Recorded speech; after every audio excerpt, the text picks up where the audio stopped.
For 2 weeks straight, Staff Sergeant Mara Keene failed every combat drill they put in front of her. She missed easy shots, froze in doorways, botched reloads. On the obstacle course, a single flashbang stopped her cold. Whispers started, maybe she'd slipped into the program by mistake.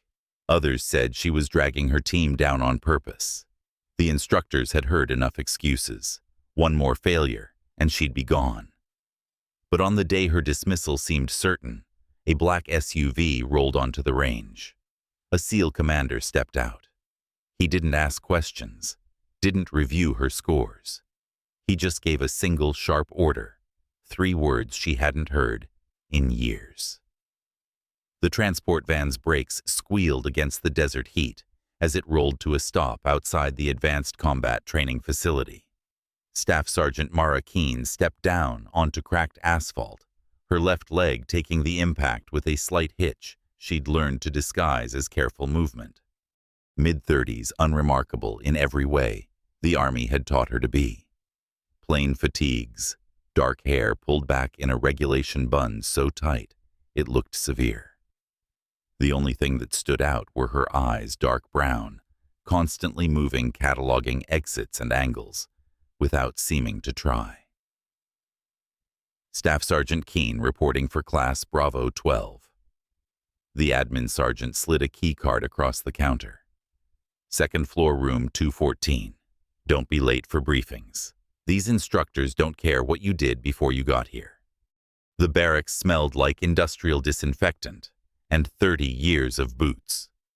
Mara claimed a bunk in the far corner, last row, clear view of the entrance back to the wall. Old habits from places where sleeping in the wrong spot could get you killed. At evening chow, she sat alone near the windows tray, organized with military precision.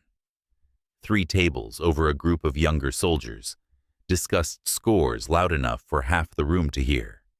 Lieutenant Markham had the kind of easy confidence that came from never being truly tested. Perfect uniform, perfect posture, perfect teeth. The 3 nodding along were cut from similar cloth. Peters skinny and nervous. Torres built like a gym poster. Miller sharp-eyed and sharper-tongued.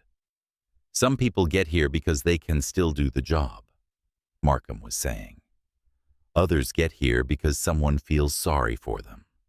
When Mara walked past their table, the conversation died. Torres muttered something that made the others chuckle. She didn't react, but filed their faces away for later reference. The way you memorize terrain before moving through it. The rifle qualification range stretched out under the desert sky target silhouettes, wavering at 200 meters. It should have been easy shooting for anyone with advanced training. Mara's first shot went wide. The reload that should have been automatic fumbled fingers angling the magazine wrong precious seconds, bleeding away while everyone else was already back to shooting. When time was called, her target looked like someone learning to shoot, instead of someone who'd been doing it professionally for over a decade. Keene, the instructor said, not hiding his disappointment. You're going to need to do better than that. Behind her, Markham's voice carried, Guess some people's qualification records don't transfer. Wonder what else doesn't transfer. Peters snickered. Torres cracked his knuckles. Miller just smiled, that sharp little smile that cut without drawing blood. Mara kept walking. The urban combat course was built from shipping containers and plywood, a maze of rooms and corridors, designed to simulate the kind of close-quarters fighting that had defined 2 decades of war. It smelled like sawdust and simulated gunpowder, echoing with the sharp reports of training ammunition and the shouts of instructors calling out hits and misses. Moving through it should have been like breathing for someone with Mara's experience. But when her turn came to run the kill house, everything that should have been automatic felt forced, artificial. She stacked up outside the first door, weapon ready, breathing controlled. The instructor gave her the go signal, and she moved, but not fast enough. The paper target inside had time to kill the cardboard hostage, before she could engage. The buzzer sounded red light failure again. The instructor called out, "This time, Keen, remember that hesitation kills people." She tried to push through the next door faster, but her angles were wrong, muzzle too high on the first sweep, too low on the second. By the time she'd cleared the room, 2 more teammates were marked as casualties. The sound of airsoft rounds snapping past her head made her shoulders tense in ways that had nothing to do with the training scenario. For just a moment, she wasn't in a plywood room in the Nevada desert. She was somewhere else entirely, somewhere darker and more dangerous, where the bullets weren't simulated and the people shooting them weren't instructors. "Keen." The voice cut through whatever memory had grabbed her. "You still with us?" She blinked, oriented herself, finished the run, but the damage was done. Her final score was near the bottom of the board, and everyone could see it. Back in the staging area, Markham made sure his voice carried when he talked to his crew. That was painful to watch. Seriously painful. Someone's going to get hurt if she keeps freezing up like that. Miller added, maybe she should try a different line of work. Something safer like accounting. Torres flexed his shoulders, a gesture that seemed casual, but drew attention to exactly how much bigger he was than most people in the room. I don't know what she did before this, but it sure wasn't combat. Peters laughed high and nervous. Maybe she was a cook or something, rear echelon stuff. They weren't being subtle about it. Half the people in the staging area could hear them, including the instructors, but they kept their voices just on the right side of what could be called constructive criticism rather than harassment. Mara finished cleaning her weapon in silence, checked her gear, and walked out without acknowledging any of it. But Master Chief Rains was watching. He had been watching since the first day, and what he saw didn't match what everyone else was seeing. Most people looked at Mara Keen and saw someone struggling to keep up. Rains saw someone holding back. The difference was subtle, but unmistakable once you knew what to look for. During breaks between exercises, she moved through the base like someone who'd memorized every corner. Her gear was arranged with a precision that spoke of years spent where disorganization could get you killed. When she thought no one was looking, her hands ran through weapons manipulations with a fluidity that contradicted every fumbled reload on the range. And then there were the little things. The way she positioned herself during briefings, always near an exit, always where she could see the whole room. How she ate her meals methodically, efficiently, eyes constantly scanning without seeming to. The fact that she never sat with her back to an open space. These weren't the habits of someone new to combat. They were the reflexes of someone who'd learned to survive in very dangerous places. Rains had seen enough operators over the years to recognize the type quiet professionals who did their jobs without fanfare, collected their paychecks and disappeared back into whatever shadows they'd emerged from. The kind of people who made warfare look easy because they'd made it an art form. But he'd also seen what happened when those same people got broken, when the places they'd been and the things they'd done finally caught up with them. Sometimes the machinery just stopped working the way it was supposed to. The question was whether Mara Keen was broken or just dormant. By the end of the first week, the nicknames had stuck like desert sand in your boots.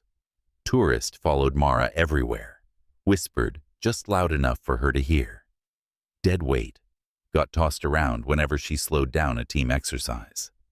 The 4 antagonists had made it their personal mission to remind her and everyone else that she didn't belong. "Hey, tourist," Markham called out as she passed their table in the mess hall. "Planning to visit the range again tomorrow, or are you going sightseeing somewhere else?"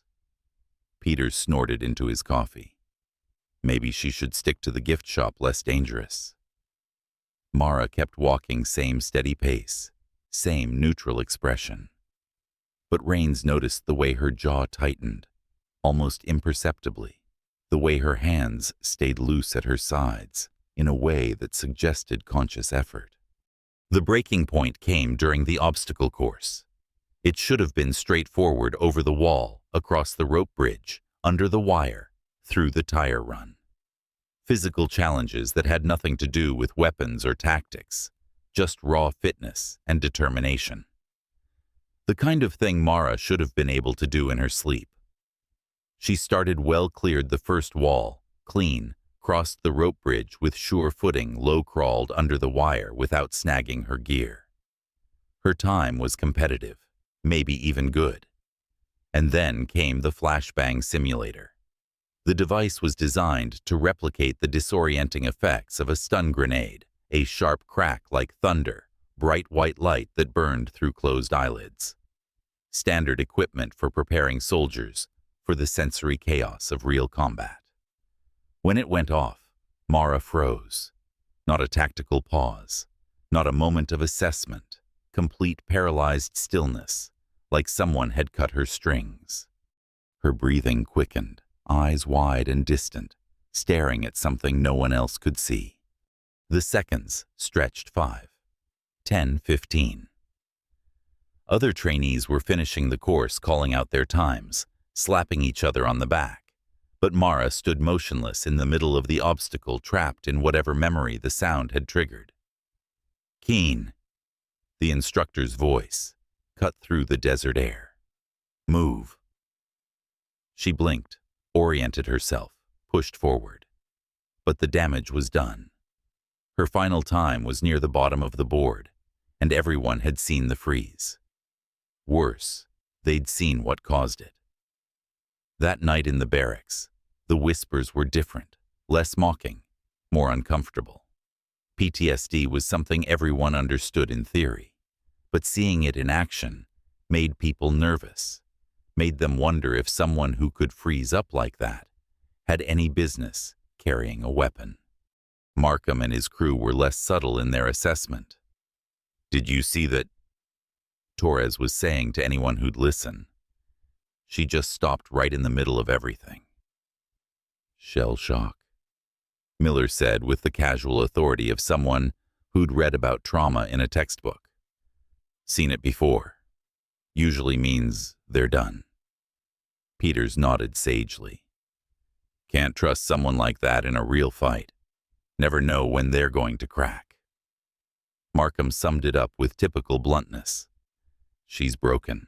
Somebody should tell her before she gets herself or someone else killed." From her bunk in the corner, Mara heard every word. Her expression never changed, but her hands clenched once briefly before she turned toward the wall and closed her eyes.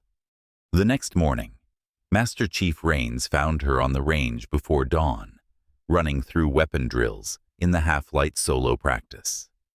No instructor supervision, just muscle memory, working against whatever was holding her back during official training. He watched from a distance as she ran through magazine changes, malfunction clearances, target transitions.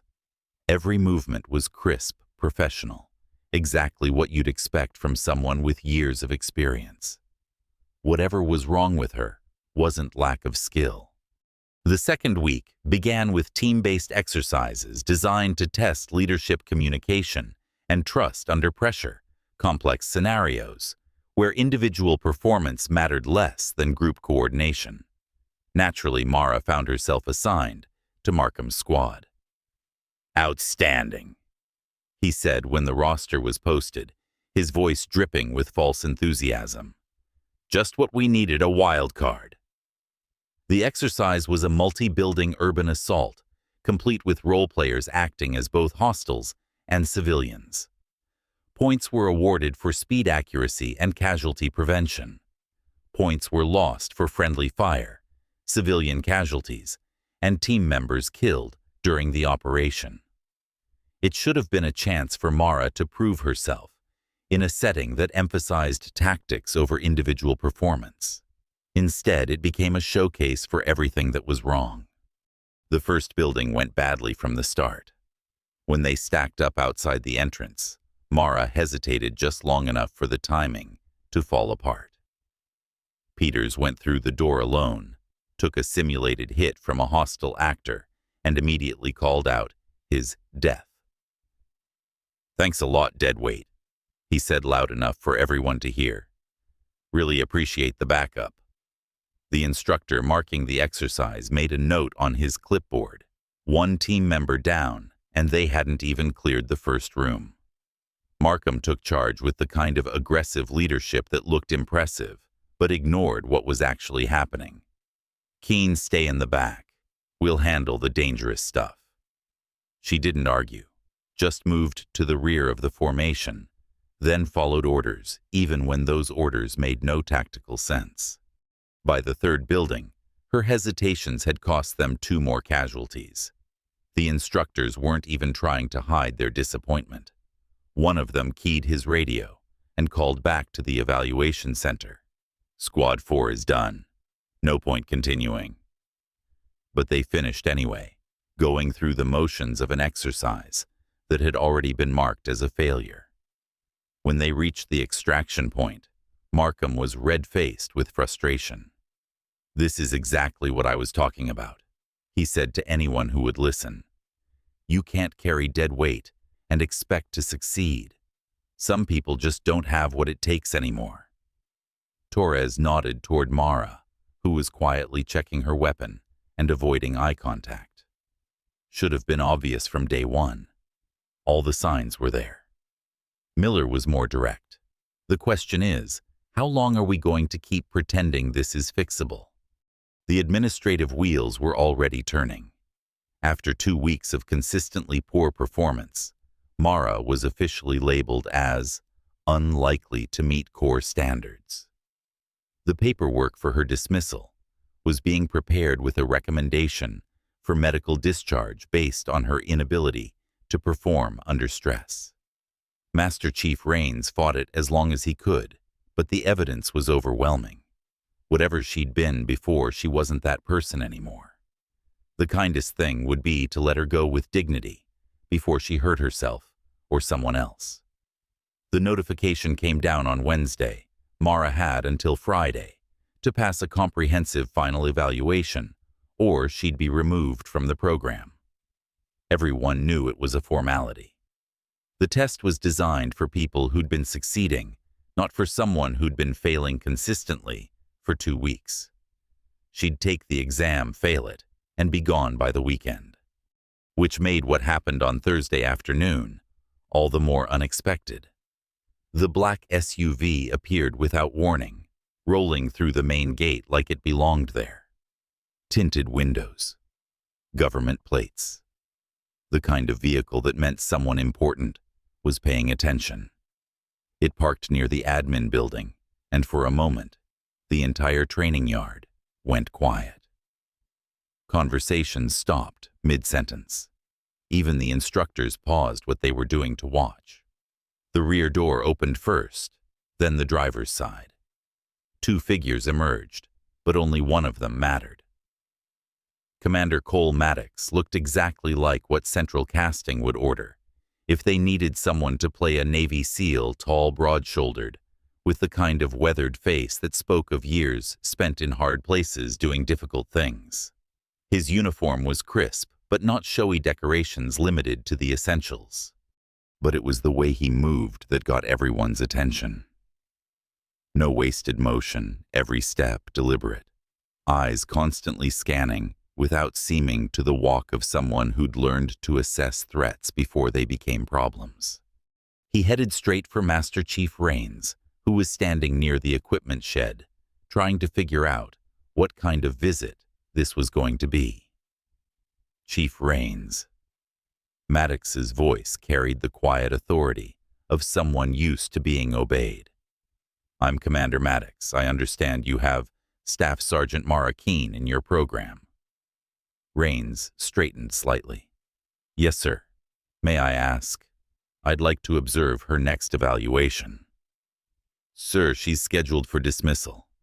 Her performance has been—" Maddox held up a hand. I'm not here to challenge your assessment, Chief. I just want to see her run one more course.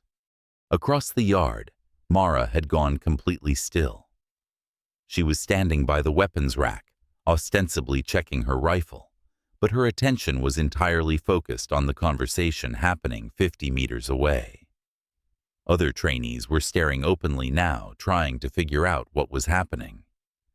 Markham and his crew had clustered together, whispering among themselves. "Who's the Navy guy?" Peters wanted to know. "And why is he asking about tourist?" Torres added. Miller was studying Mara's reaction, noting the sudden tension in her posture. "Look at her. She knows him." Rains was explaining the situation to Maddox, keeping his voice low, but not quite low enough. "She's been struggling with the high-stress scenarios, hesitation freezing up inconsistent performance. The board's already made its decision." Maddox nodded thoughtfully. "What if I told you she wasn't struggling? What if I told you she was holding back?" "Sir." "Give her one more run, Chief. Let me stand on the line, and when I give her the word, you'll see what she's really capable of." Rains considered this. Protocol said he should refuse outside observers, weren't allowed during evaluations, and the decision about Mara had already been made. But something in Maddox's tone suggested this wasn't really a request. "What kind of word are we talking about, sir?" Maddox's mouth ticked in what might have been a smile. "Just 2 words, Chief. That's all it'll take." The afternoon sun was brutal, turning the training complex into an oven that baked everything under open sky. Heat shimmers rose from asphalt and concrete, distorting the air, until distant objects seemed to dance. Mara's squad assembled for their final evaluation in the staging area, gear checked and weapons loaded with training ammunition. The scenario was straightforward. Urban hostage rescue. Multiple buildings. Unknown number of hostile actors. 30-minute time limit. It was the same type of exercise they'd been running all week, the same type Mara had been failing consistently. Commander Maddox positioned himself just inside the perimeter fence, hands clasped behind his back, watching with the intensity of someone who'd seen similar operations, conducted for real. He didn't have a clipboard or headset, just eyes that missed nothing. The other instructors gave him space, uncertain about his presence but unwilling to challenge someone with his obvious authority. Master Chief Rains stood nearby, equally curious about what was about to happen. When the squad moved out, Mara fell into her usual pattern, almost immediately. Careful entries, excessive caution at corners, hesitation at every decision point. The kind of behavior that had marked her as unreliable for 2 straight weeks. Markham's voice crackled over the comm system. "Here we go again. Try to keep up this time, tourist." They breached the first building and immediately ran into problems. Mara's slow entry allowed a hostile actor to kill Peters before he could react. The buzzer sounded, red lights flashed, and another mark went against her performance record. "Damn it, Keene!" Torres shouted. "Move like you mean it." Miller's voice was sharp with frustration. "Some of us want to pass this thing." From the observation area, it looked like the same story playing out again. Mara Keene, the broken soldier, who couldn't handle pressure, dragging down everyone around her. But Maddox was watching something else entirely. He was tracking her positioning, noting how she moved through the space, cataloging the micro-decisions she made at every turn. To his trained eye, her hesitations weren't random. They followed a pattern that spoke of deeper programming. They entered the second building, a narrow structure designed to simulate apartment-style fighting. Close quarters, limited visibility, multiple entry points, the kind of environment where split-second decisions meant the difference between mission success and catastrophic failure. Mara moved to the rear of the formation, checking corners that had already been cleared, tracking angles that weren't immediately relevant. To her squad mates, it looked like paranoia or incompetence. To Maddox, it looked like someone whose training ran deeper than anyone realized.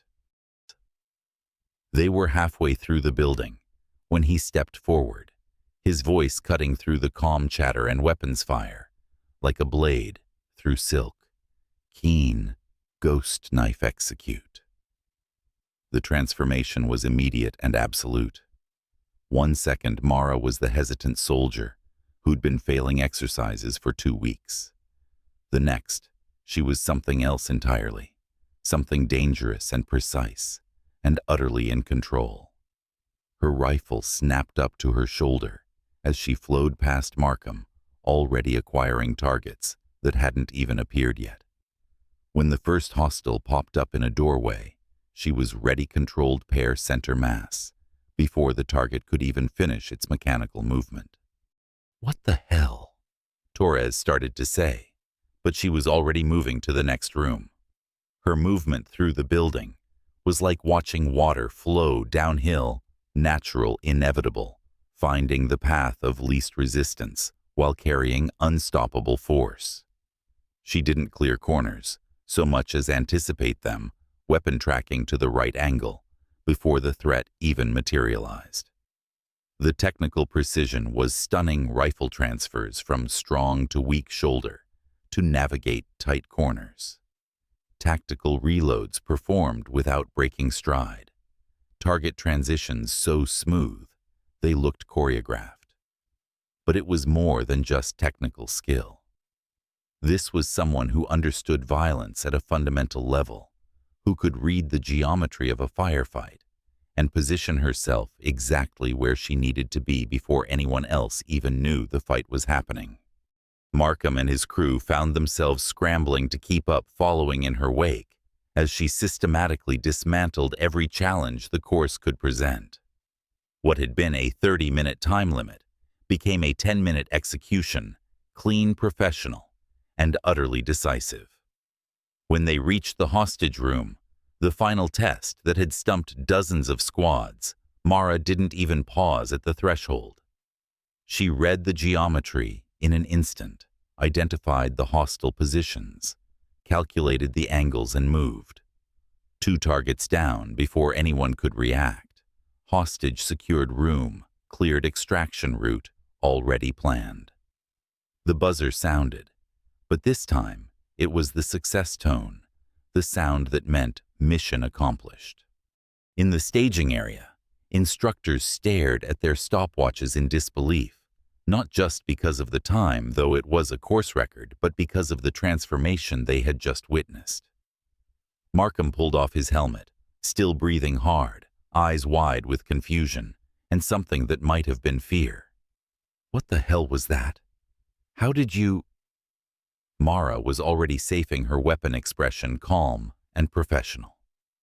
The dangerous creature who'd just dominated the course was gone, replaced by the quiet woman who'd been failing exercises for 2 weeks. "What was what?" she asked mildly. But everyone had seen it, the sudden competence, the impossible skill, the way she'd moved through that building like she'd designed it herself. Whatever had just happened, it wasn't random. It wasn't luck. It was training, the kind of training that most people never saw, never heard about, never knew existed. Commander Maddox approached the staging area with the same measured pace he'd maintained throughout the exercise. No hurry, no celebration, just the quiet satisfaction of someone who'd seen exactly what he'd expected to see. "Chief," he said to Rains, "I think we need to have a conversation about Staff Sergeant Keen's record." The debriefing room was small and windowless, the kind of space designed for conversations that needed to stay private. Mara sat at the table, rifle disassembled for cleaning, while Maddox and Rains tried to process what they had just witnessed. "Ghost knife run," Rains said slowly. "That's not in any manual I've read." Maddox leaned back in his chair, measuring his words carefully. "Because it's not supposed to be. classified program need-to-know basis, small teams, deep penetration, high-value targets in denied areas. And Keene was part of this. She was the best part of it. Maddox's voice carried the weight of absolute certainty. 3 years operating in places that don't officially exist, doing things that never officially happened. Perfect mission record, 0 friendly casualties, extraction rate of 100%. Rains looked at Mara, who was cleaning her rifle with the same methodical precision she'd applied to everything else. So what happened? Why the transfer to regular training? Mara's hands paused for just a moment before continuing their work. Took a hit on the last mission. IED close quarters hostile territory. Medical rotation stateside, while they decided if I was still fit for duty. Maddox explained. The Ghost Knife program requires very specific psychological conditioning. Operators learn to compartmentalize to suppress certain responses until they receive proper authorization codes. It's a safety measure, keeps them from going operational during routine activities. Authorization codes, Rains repeated, like what you said on the course. Exactly. Without the proper trigger phrase, Ghost Knife operatives appear to be normal soldiers with normal limitations. With it, he gestured toward the window where Mara's course record was still being analyzed by incredulous instructors. They become what they were trained to be. Rains was quiet for a long moment, processing the implications. So for 2 weeks she was essentially what acting, not acting, Mara said quietly. Contained. The conditioning isn't something you turn on and off like a switch. It's more like keeping a leash on a guard dog. It's still a guard dog, but it won't bite until someone gives it permission. Maddox nodded. The brass wanted to see if she could function in conventional units after her injury. They thought maybe the conditioning had been compromised, that she'd lost the ability to operate at that level. And had she? You saw what happened out there, Chief. Does that look compromised to you? The course record stayed on the board for the rest of the program, a stark reminder that sometimes appearances could be deceiving. Mara's name sat at the top in clean block letters, her time untouched, despite 2 more weeks of attempts by increasingly motivated trainees. The discharge recommendation vanished from her file within hours. In its place appeared a new assignment, Advanced Tactical Instructor, Special Operations Training Command. Not a demotion or a lateral move, but a recognition of capabilities that few people even knew existed. Markham and his crew became notably quieter after the exercise. No more nicknames, no more casual harassment. They'd seen something that didn't fit into their understanding of how the world worked, and it had shaken them more than they wanted to admit. Peters tried to apologize one evening, catching Mara outside the mess hall. Look, we didn't know about what you could do. I mean, Mara considered this for a moment. Most people don't. That's kind of the point. But why didn't you just, show them earlier? Save yourself all the grief. Her answer was simple and devastating. Because I wasn't authorized to. Torres and Miller kept their distance, speaking to her only when required for training purposes. But Rains noticed they'd started studying her technique during exercises, trying to understand how someone could move through a space with such absolute confidence. Markham was the most affected. The easy arrogance that had defined him for 2 weeks was gone, replaced by a quiet uncertainty that made him second-guess every decision. He'd built his identity around being the best, the natural leader, the obvious choice for advanced assignments. And then he'd watched someone he dismissed as broken casually demolish every assumption he'd made about himself and the world around him. Commander Maddox departed the morning after the revelation, shaking hands with Rains and offering Mara a brief nod of acknowledgement. No long goodbyes, no dramatic speeches, just the quiet professionalism of people who understood that some stories were meant to stay classified. But before he left, he pulled Rains aside for a final conversation. "She'll probably request assignment to a training command," he said. "Teaching instruction, that kind of thing. Don't try to talk her out of it." "Why not?" "If she's as good as you say, because people like her have already given enough. They've spent years in places most of us can't imagine, doing things most of us couldn't handle. At some point, they earn the right to pass on what they know, instead of using it." Rains watched the SUV disappear into the desert heat, carrying with it the only person who really understood what Mara Keene had been through. The rest of the program continued without incident. Mara completed her remaining evaluations with quiet competence, not the explosive skills she displayed during the ghost knife exercise, but solid professional performance that reminded everyone she was exactly where she belonged. On graduation day, she stood in formation with the rest of her class, no different from any other soldier receiving orders and moving on to the next assignment. But those who'd been there, who'd seen what happened when someone gave her permission to be dangerous, carried that knowledge with them. Some secrets were too important to forget, even when they were too classified to share. Mara Keene's story teaches us a profound lesson. Never judge someone's worth by their visible struggles, for beneath their surface may lie extraordinary strength, restrained by unseen forces.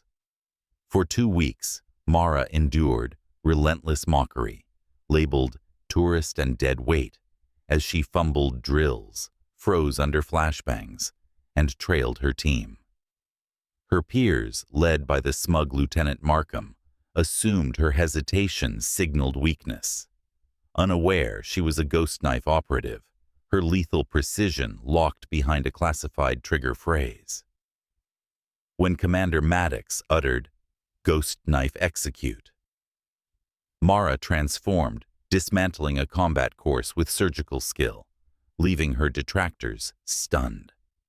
This evokes a raw ache for anyone who's been underestimated, their potential, dismissed by those too quick to judge. Mara's quiet endurance, her ability to withstand scorn, while carrying the weight of past traumas, reminds us that true resilience often hides in plain sight. Her story urges us to look beyond failures, to consider the battles others fight silently, perhaps shaped by experiences we cannot fathom. The shame that silenced Markham's crew, their arrogance crumbling as Mara's truth emerged, mirrors the regret we feel when we misjudge others. Her strength didn't need validation. It shone when authorized, proving that greatness doesn't always announce itself. This lesson challenges us to approach others with humility and patience, recognizing that everyone carries hidden depths. Have you ever been underestimated or seen someone rise above unfair judgment? Share your story in the comments. I'm eager to hear how you've defied assumptions. If Mara's journey stirred, you hit that like button. Subscribe and turn on notifications for more tales of hidden strength and redemption. Let's celebrate the quiet warriors among us and keep their stories alive.